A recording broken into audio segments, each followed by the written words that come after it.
Yung palang mag-isip ko ano yung ginagawa mo. Ngayon lang isipin mo. Huwag kang Ito na raw yung picadillo. Lutong Bicol, number 1. Napakasarap.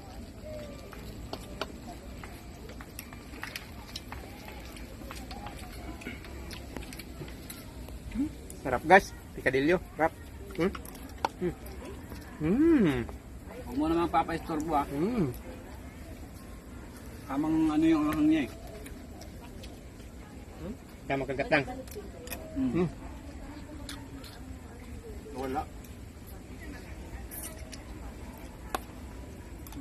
Bukas, makalawa, etc. O yung nakaraan.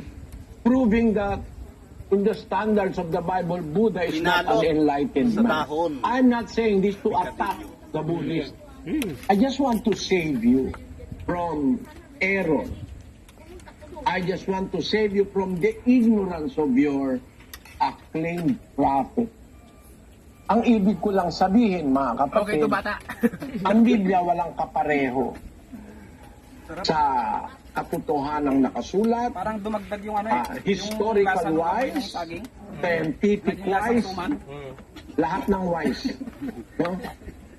Logical wise, sa lahat ng anggulo ng katotohanan, makikita natin ang Biblia nagsasalita ng katotohanan. Hindi lang ito isang librong ordinaryo.